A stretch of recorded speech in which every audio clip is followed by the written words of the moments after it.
All right, here's the intro video for a pretty darn amazing property. We'll try to keep this short, but there's a lot that we want to kind of go over here, so this might go a little bit long. By the way, if you haven't already seen the full listing page on our website, that's instantacres.com. You can go there and look in the under 10 acre category to see this 8.7 acres with the waterfall. Yeah, I mean, unique property. As you look at the map here, the property's outlined in red. It's actually, it is surveyed. It's actually two adjacent surveyed properties. So you've got a 4.5 acre tract on the north, 4.17 acres on the south. Together you've got 8.72 acres. The boundary is surveyed and the corners are staked, so you're covered there.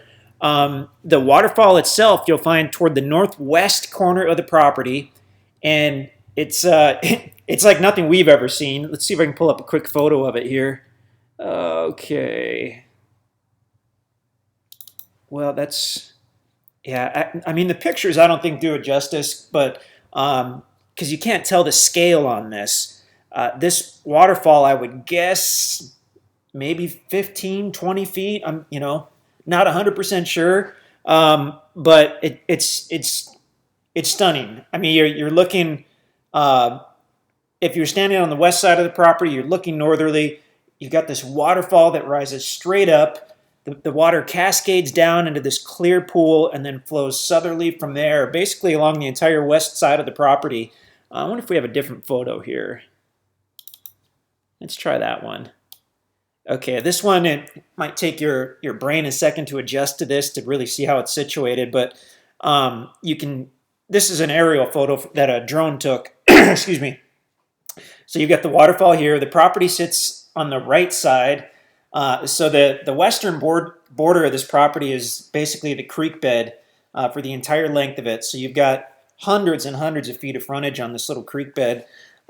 This is hard to say, probably going to be a wet weather creek. Most creeks in the Ozarks are.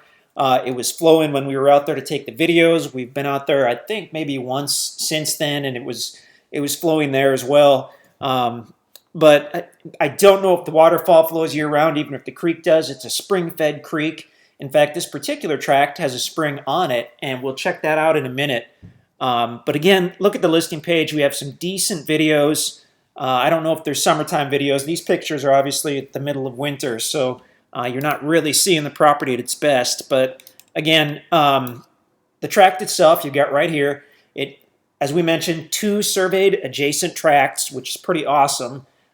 So 8.7 acres, that's one of the larger tracts taken together at Bobcat Hollow, so that's really cool. Why don't we'll zoom out, we'll kind of show you how this is situated. We're using the map right. Excuse me again. Interactive map, by the way, and you'll find that on the listing page. It's basically either the same or really similar to what we're looking at right now. You can zoom in and out and move everything around. Properties, again, outlined in red, bordering the little creek bed along its west side. The green line is the easement road at Bobcat Hollow, so it borders the property on the north and the entire east side. This white dashed line that you see is an easement as well, and we're calling that an easement trail. So whereas the green one is an easement road, this white dashed one is an easement trail.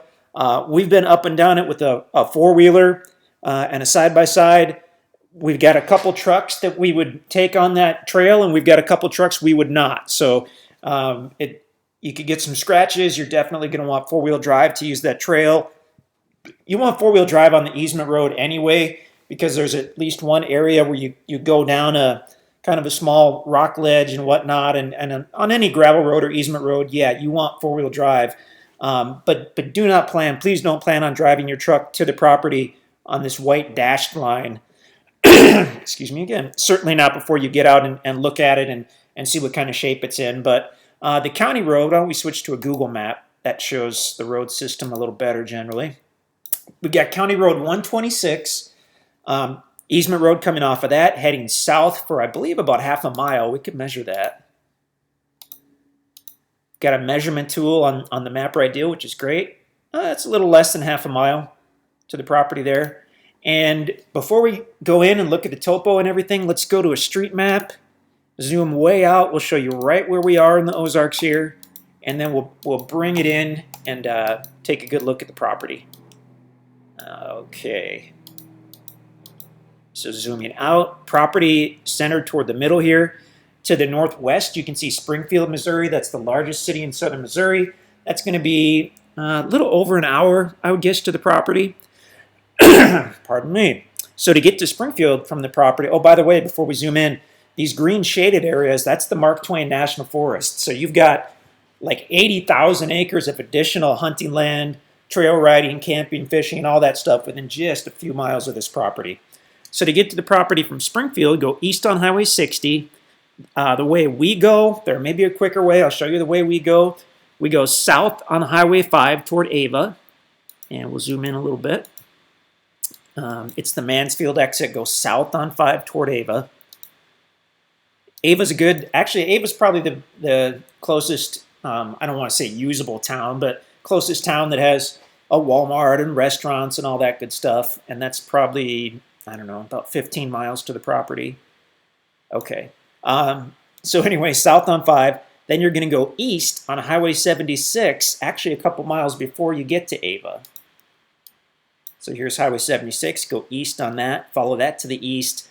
I believe it's 11 or 12 miles, but there is a good landmark because you will cross Bryant Creek, and let's go to a Google map just quickly here. So here's Highway 76. This is Bryant Creek right here. So you'll cross over that. There's a big bridge. You can't miss it, Bryant Creek. And then you'll be looking for the county road after that, and let's see how far that is.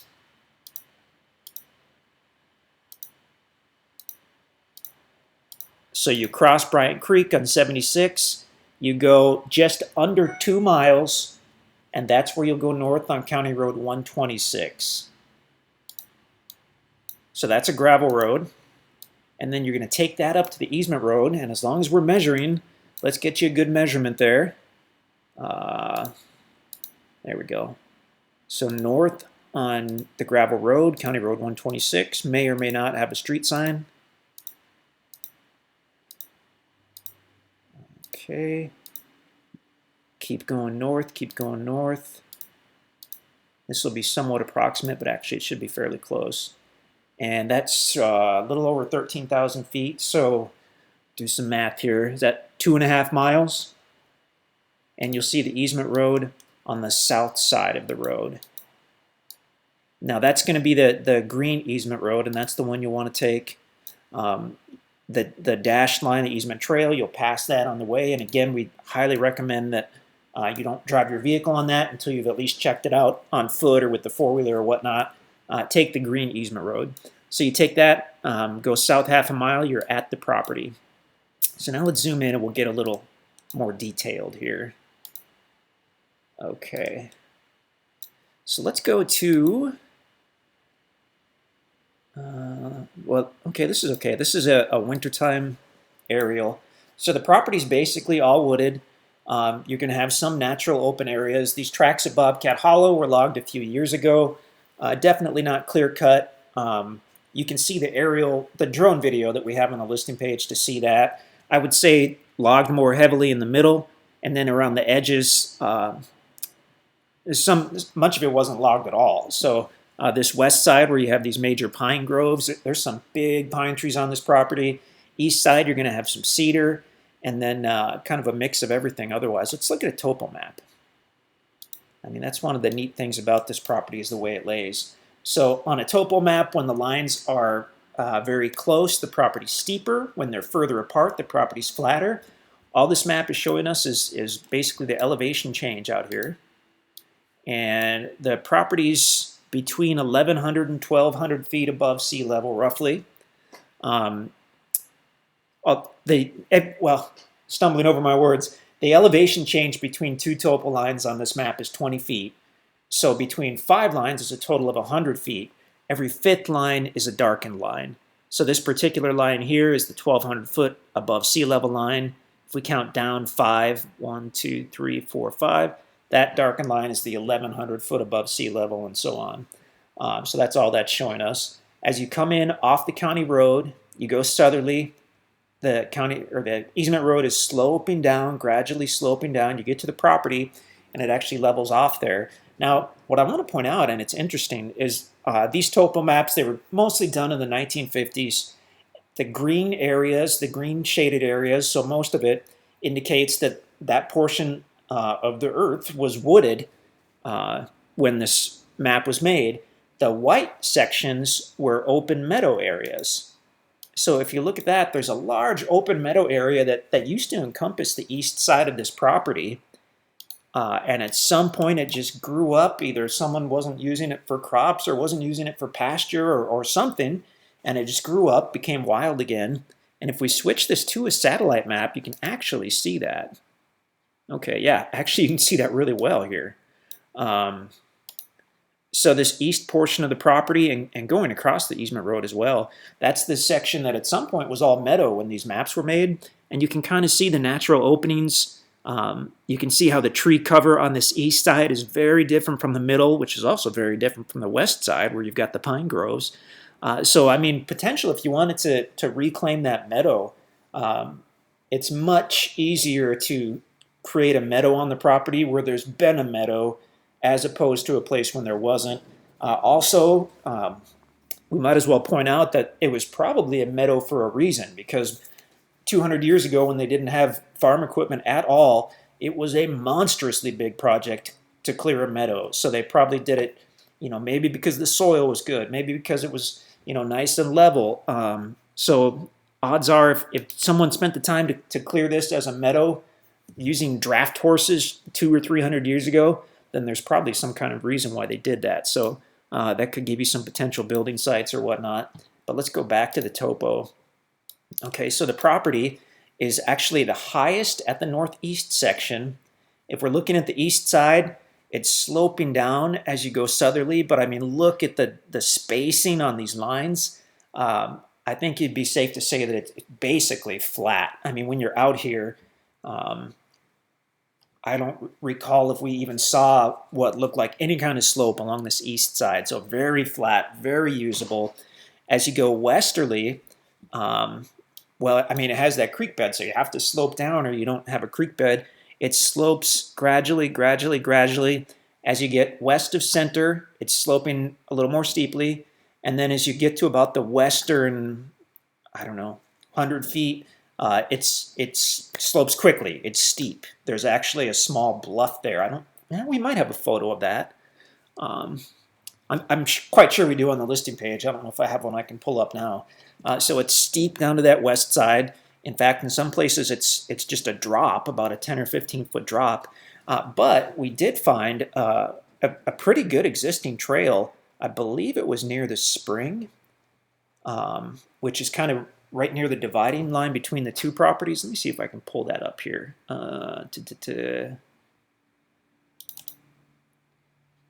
Okay, that's not bad. So this particular tract, we're on the west side of the property. You can see the creek bed, and we're looking northerly. So you can see that kind of miniature bluff that we were just talking about that goes down to the creek bed. And if you look over to the right here, where there's actually an arrow pointing to the spring we found that comes right out of the base of that hillside. Hard to see in this photo, but it's running heavily and goes in and feeds this creek bed. So pretty interesting. By the way, this weird gray box that looks like a Geiger counter from the 1950s, that's just the drone box. And this little gray cocoon thing was, I guess, a hornet's nest or some kind of bee's nest. Okay, well, actually, we have another photo of that spring since we're already going long on this video. Let's open that up.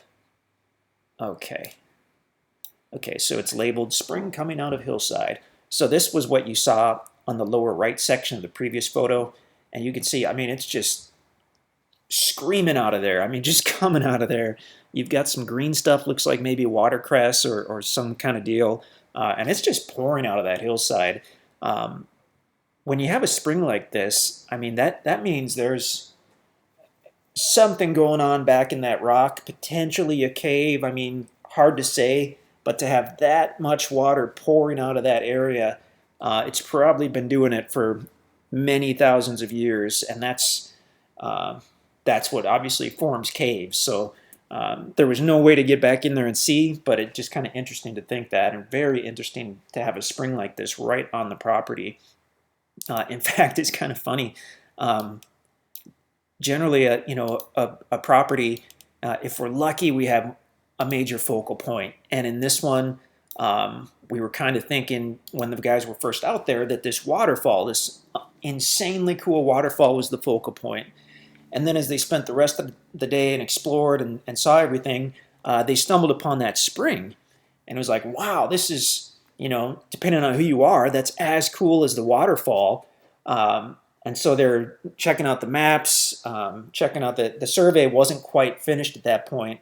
And that spring, from what they could tell, was just really close to the dividing line between tracks 28 and 29. Just really close. And we weren't comfortable until the survey was complete saying that it was either on track 28 or 29, because obviously you can't tell someone there's a spring on the property and then it's on a different property or anything like that. So that's the only reason that these two tracts were originally put together, because they were surveyed separately. There was extra expense in surveying these tracts separately. But without us being comfortable, 100% comfortable knowing which track that spring was on, we put them together so that we knew for sure we could tell somebody, hey, we found a spring on this property. And to be honest, no one's gone back there to see precisely which tract it is on. So that's something you can feel free to do when you go out there, is locate that spring and locate the survey pin, and let us know. We'll be curious to know. Some people thought 28, some people thought 29, so you can tell us who was right. But I mean, yeah, that's the story behind why this is such a jumbo track, and why there's two separate, features, I guess, the waterfall and the spring. Pretty uncommon to have either one of those, and we've never had a property that has two, major attractions like that. So that's what's going on with that. Okay, so we saw our little pictures there. We checked that out.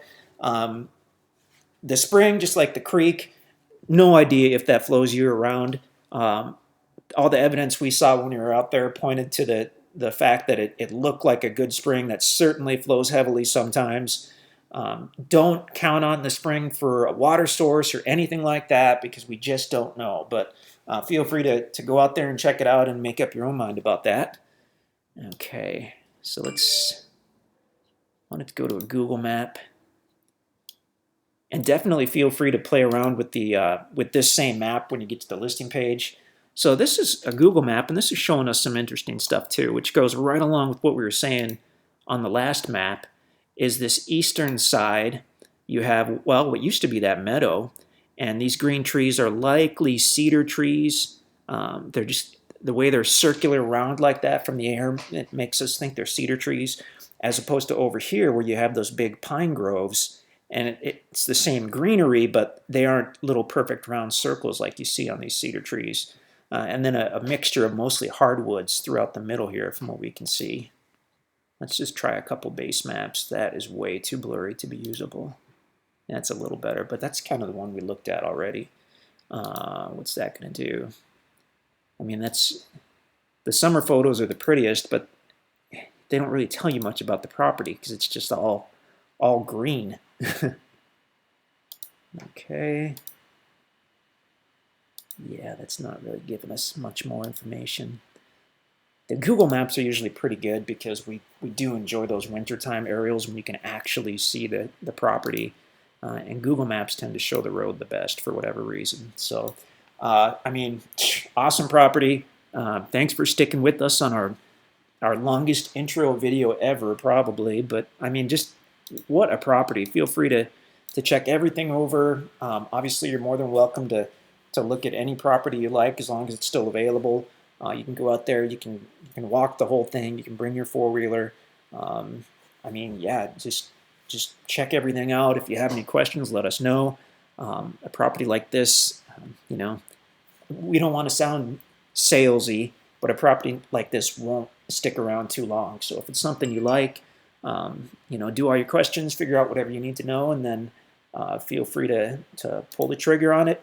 You can buy it on the website. You can call us in the office. email us, and we can email you back or call you back. Yeah, let's get any questions answered and whatever else on this property, and someone's going to be really, really happy with this tract. Oh, by the way, what else we want to mention? Well, come on out and see it, but the property itself, from the northwest corner here, that's where the easement road kind of turns into the easement trail. As you cross over this creek bed, it's a beautiful, wide, flat rock bottom. You drive right over that. There's a little, I guess you'd call a depression in the middle where the creek has been running for a few thousand years. And from there to the waterfall, let's see, from the northwest corner, walking down to the waterfall, it's maybe 100 feet, I would guess. So if you're going out there to explore the waterfall, that's where you could go to do that. Yeah, just really basic property covenants on this one. Rarely does someone want to do anything that wouldn't work within the covenants. I mean, if you're gonna build a year-round home out here, it's got to be at least 600 square feet on a concrete foundation. That's pretty simple, like 20 by 30 cabin on a slab or on a stem wall would meet that requirement. If you're just using your cabin or whatever for hunting or camping a few weeks a year, then it doesn't have to be on a foundation at all. You just can't live in a portable building on this property. So, yeah, unbelievable tract. Hunting, phenomenal. Can't fish in the creek, too small for that, but you're within, 3 miles of Bryant Creek, which is the major river in this area, and that's awesome for swimming and fishing and floating and canoeing and all that good stuff. But, yeah, I'm just looking at the little timer here. Oh, yeah, we've gone over 20 minutes. Longest video ever. Thanks for sticking with us. Please do check out the website, instantacres.com, where you can see all the other stuff about this property. And I will just be quiet now. instantacres.com.